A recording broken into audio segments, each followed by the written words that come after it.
Welcome back, Faith Builders.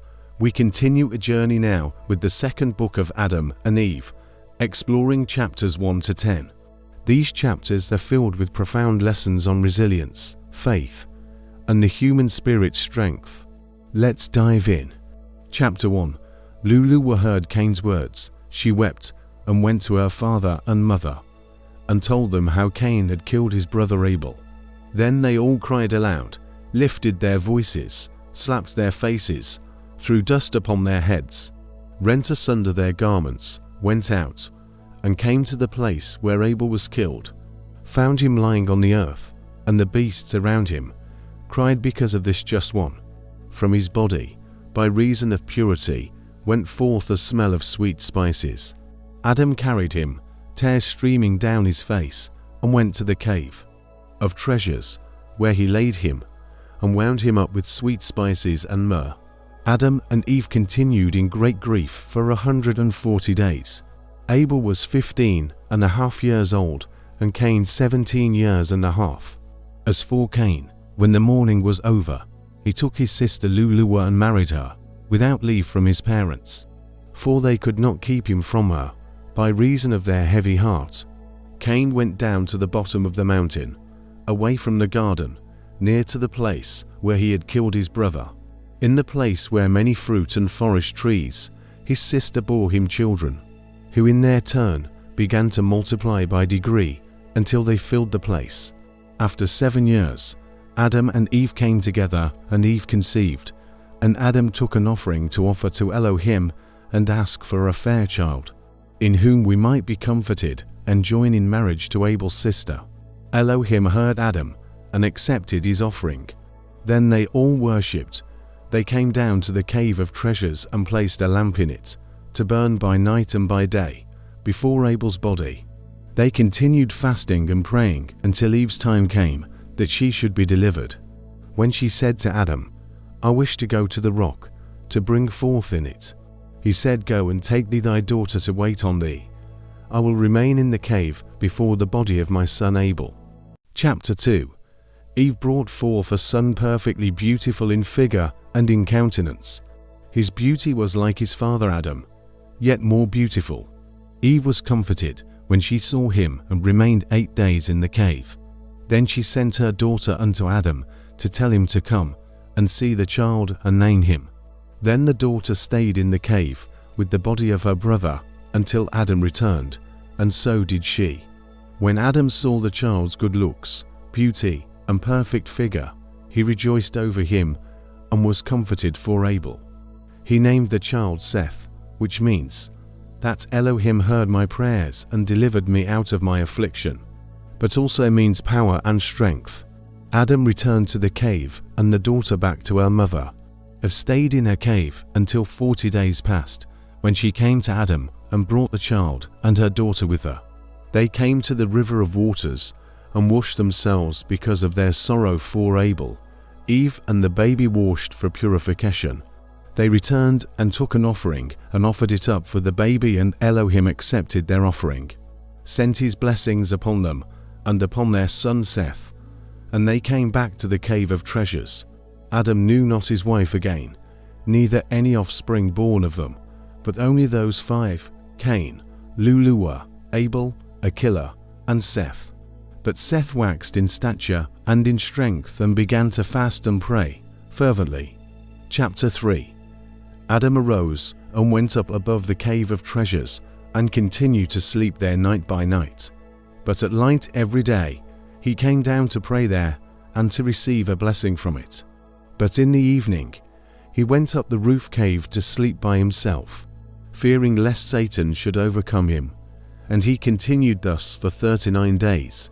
Then Satan saw Adam alone, fasting and praying, appeared unto him the form of a beautiful woman, who came and stood before him on the night of the 40th day, and said unto him, O Adam, from the time in the cave, we have experienced great peace from you, and your prayers reached us, and we have been comforted about you. But now, O Adam, thou hast gone up to the roof to sleep. We have had doubts about thee, and a great sorrow has come upon us, because of thy separation from Eve. When thou art on the roof of the cave, Thy prayer is poured out, and thy heart wanders from side to side. But in the cave, thy prayer was like fire gathered together. It came down to us, and thou didst find rest. I grieved over the loss of your son Abel and rejoiced over the birth of another son, Seth. Satan kept trying to deceive Adam with words just to lead him astray and make him take pleasure with her and disobey Elohim. When Adam saw that he should be overcome by her, he prayed to Elohim with a fervent heart to deliver him from her. Then Elohim sent his word unto Adam, saying, O Adam, that figure is the one that promised thee the Godhead and majesty. He is not favorably disposed towards thee, but shows himself to thee at one time in the form of a woman, another moment in the likeness of an angel, another occasions a serpent, another time a semblance of a god. But he does all these only to destroy thy soul. Now Adam, understand thy heart. I have delivered thee many times from his hands, to show thee that I am a merciful Elohim, and that I wish thy good, and not ruin. Chapter 4. Then Elohim ordered Satan to show himself to Adam plainly, in his own hideous form. When Adam saw him, he feared and trembled at the sight of him. And Elohim said to Adam, Look at this devil and his hideous look, and know that it is he who made thee fall from brightness into darkness, from peace and rest to toil and misery. Look at him who said to himself that he is God. Would Elohim take the form of a woman? Is there anyone stronger than Elohim? And can he be overpowered? See then, O Adam, and behold him bound in thy presence, in the air, unable to flee away. Therefore I say unto thee, be not afraid of him.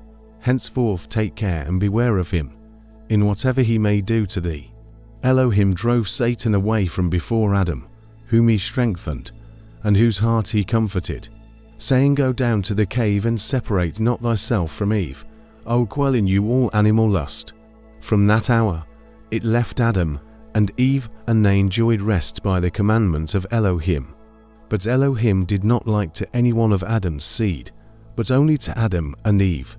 Then Adam worshipped before Elohim for having delivered him, and for having laid his passions.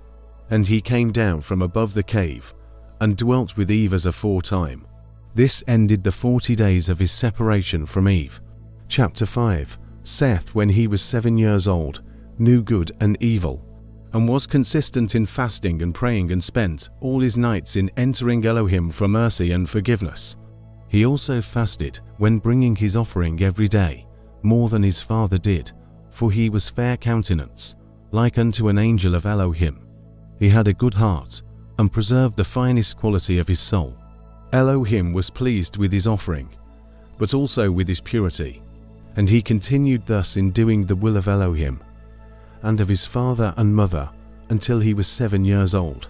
Seth coming down from the altar, having ended his offering, Satan appeared unto him in the form of a beautiful angel, brilliant with light, with a staff of light in his hands.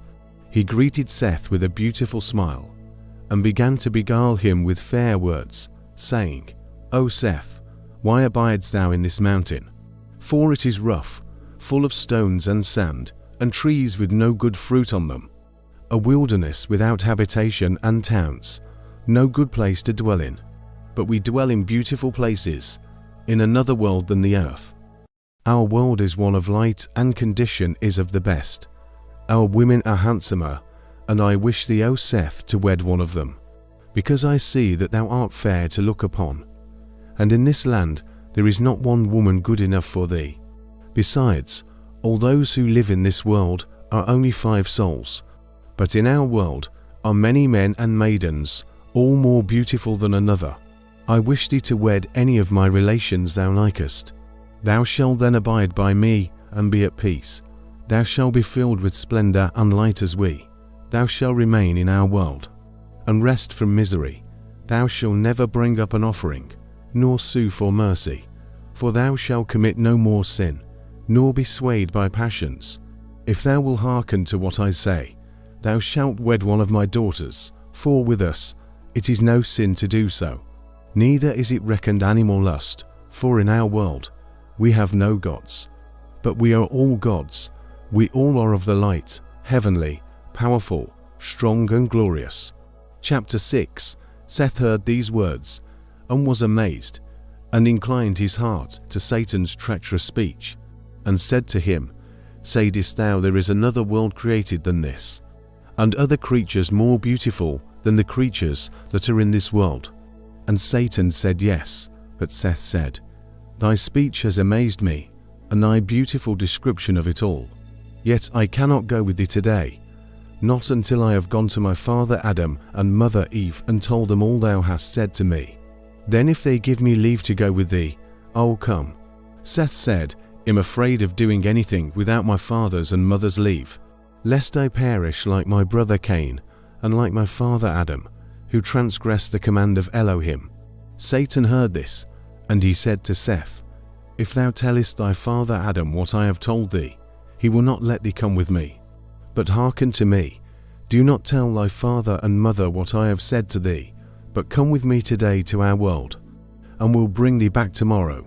But if thou would rather abide with me, so be it. Seth said, The spirit of my parents hangs on me, and if I hide from them one day, they will die, and Elohim will hold me guilty of sinning against them.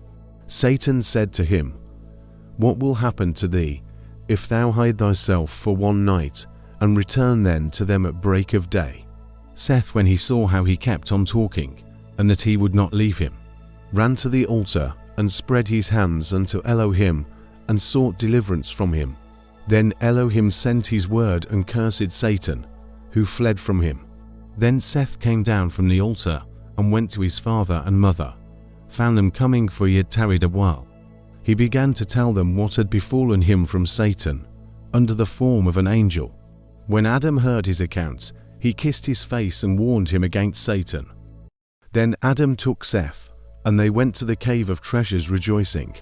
From that day Adam and Eve never parted from him, to whatever place he might go, whether for his offering or for anything else. This sign happened to Seth when he was 9 years old. Chapter 7. Adam saw that Seth was of perfect heart. He wished him to marry, lest the enemy should appear to him another time, and overcome him. Adam said to Seth, I wish, O my son, that thou marry thy sister Achleah, Abel's sister, that she may bear thee children, who shall replenish the earth, according to Elohim's promise to us. Be not afraid, O my son, there is no disgrace in it. I wish thee marry from fear lest the enemy overcome thee. Seth, however, did not wish to marry, but in obedience to his father and mother, he said not a word. Adam married him to Achleah, and he was 15 years old.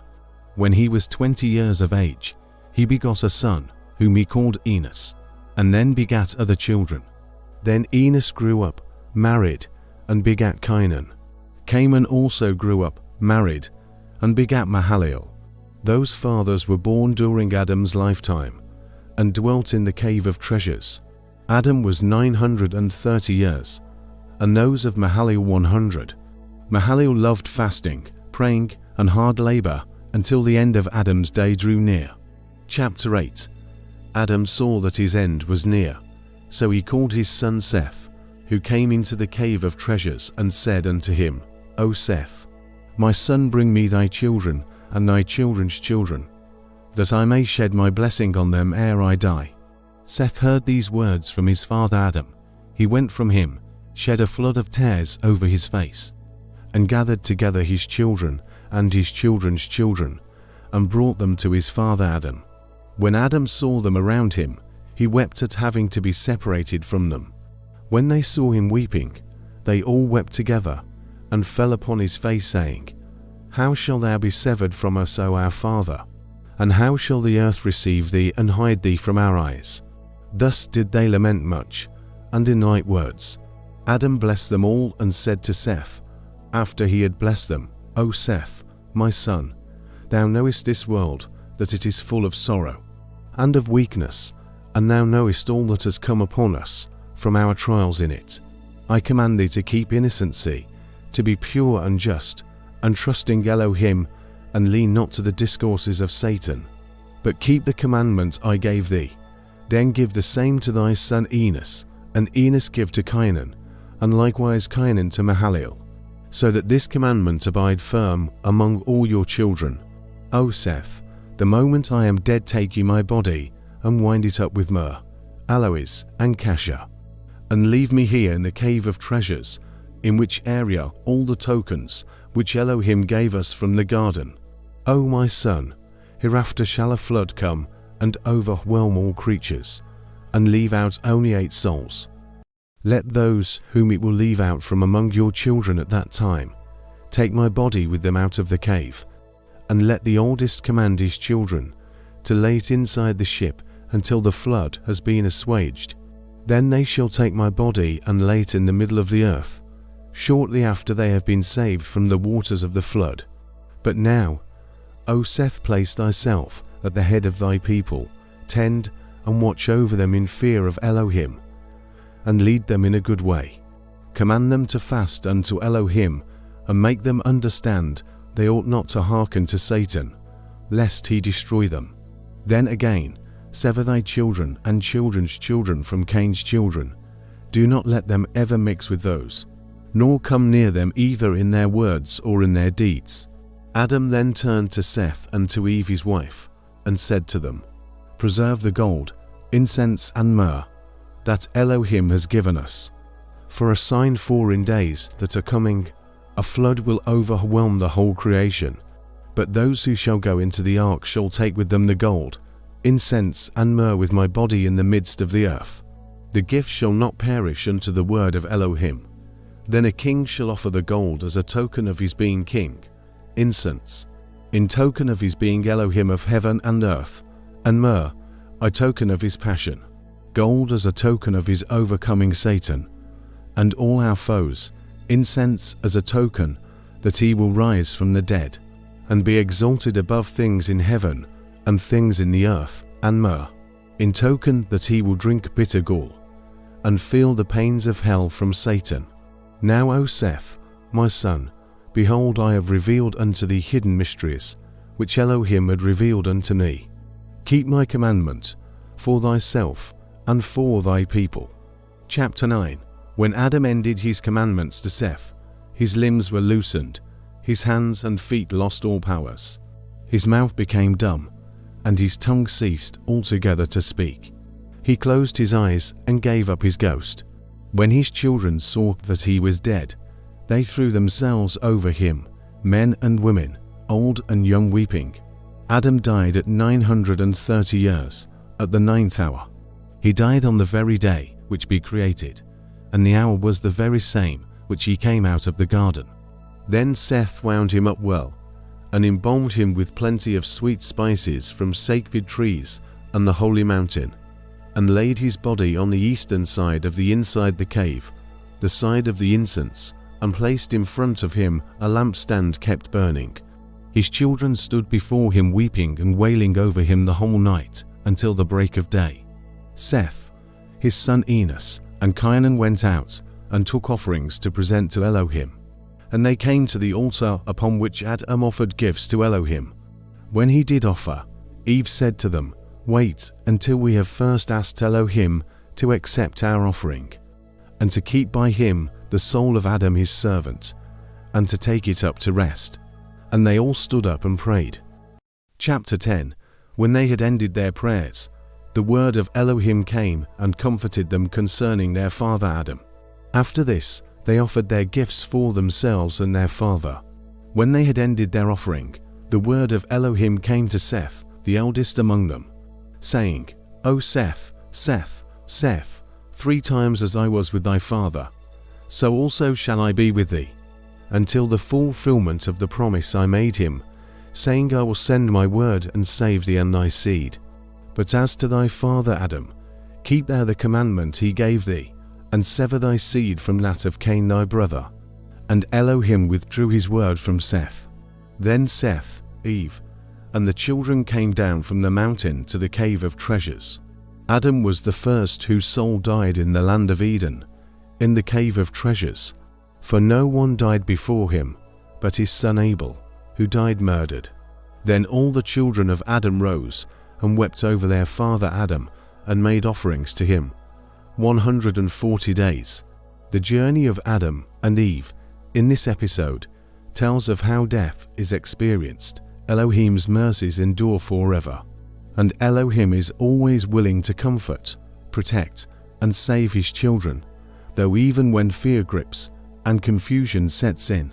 Knowing that Elohim is there with you and always listening to your prayers of repentance and thanksgiving, I pray we believe in Elohim through his son Yeshua and understand that the Creator will never neglect his people. Remember, no matter the challenges we face, Satan's tricks and agendas are still the same, nothing new. And Elohim is the same, yesterday, today, and forever. Elohim holds his word dearly and keeps to what he has said. May the grace of Elohim continue to rest on you all. Amen. Thanks for joining us on this journey. Don't forget to like, share, and hit that bell icon so as not to miss the next episode. See you next time.